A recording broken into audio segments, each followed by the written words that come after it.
হয়।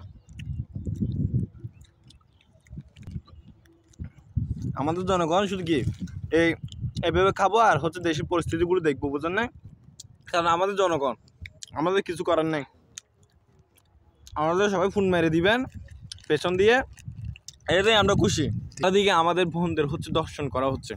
এই জিনিসটা নিয়ে আমি সমন্বয়কদের মাঝেও কোনো কিন্তু পোস্ট দেখি নাই, কোনো প্রতিবাদ দেখি নাই। আমি সবার দেখছিলাম যে তারা কি পোস্ট দিচ্ছে, ফেসবুকের মধ্যে কি দিচ্ছে না।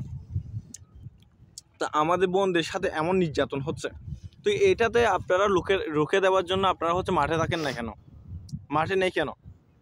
আজকে যদি বোনদের এমন অবস্থা হয়, কারো বোন, কারো মা, কারো আত্মীয় স্বজন সবগুলো তো আমাদেরই গেলে আমাদেরই যাচ্ছে, সম্মান গেলে আমাদেরই যাচ্ছে। তাহলে আপনারা কি করতেছেন? আমরা তো দিন শেষে আপনাদেরকে প্রশ্ন করতেই পারি, আপনাদের কাছে প্রশ্ন রাখতেই পারি। কারণ চারিদিকে যদি আমাদের বোনদের নিয়ে যদি এমন খেলা খেলে এখন, তাহলে আমরা কোথায় যাবো? তার মানে আমরা কি করব? কি করলে ভালো হবে? এখন শুধু আমাদের পথে একটাই বাকি আছে, যেখানে দর্শক পাবে সেখানে হচ্ছে তাকে মেরে ফেলা উচিত, সাথে সাথে মেরে ফেলা। তাকে এমন একটা আইন করা দরকার, বাংলাদেশে এমন একটা সংস্কার আনা দরকার যেখানে হচ্ছে দর্শকদের পাবে সেখানে মেরে তাকে হচ্ছে ঝুলিয়ে রাখতে হবে।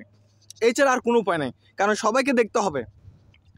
এটা তো মানে তুমি দর্শন করবা, তোমাকে জেলের মধ্যে কিছুদিন রাখবা, তারপর আবার টাকা খেয়ে হচ্ছে তাকে বের করে দিবেন। তাহলে এখানে আমাদের বোনদের আর নিরাপত্তা কই? এটাকে নিরাপত্তা বলে?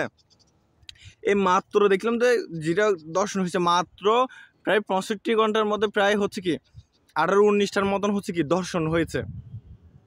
তাহলে এর জবাব কারা দিবে? এটা কিভাবে হলো? আমরা তাহলে বাসা থেকে কি বের হতে পারবো না?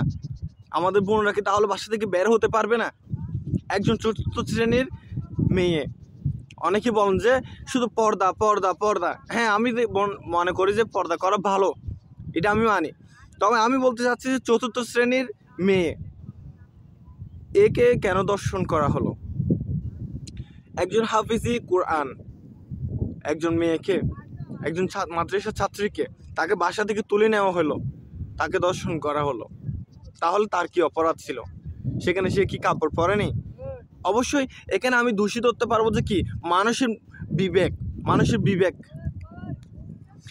বিবেকের ফুকা খেয়েছে। না হলে এমন কাজ কিভাবে করে মানুষ? আমরা চাচ্ছি ভাই দেশের মতো একটা শান্তি, আমাদের মা বোনরা একটা শান্তি মতন থাকুক, আমরাও শান্তি মতন থাকি। তাই এটা নিয়ে আমরা প্রশাসনের কাছে আবেদন করবো যে এটার জন্য একটা কঠিন পদক্ষেপ নেন। এটাই চাই আমরা। ধন্যবাদ।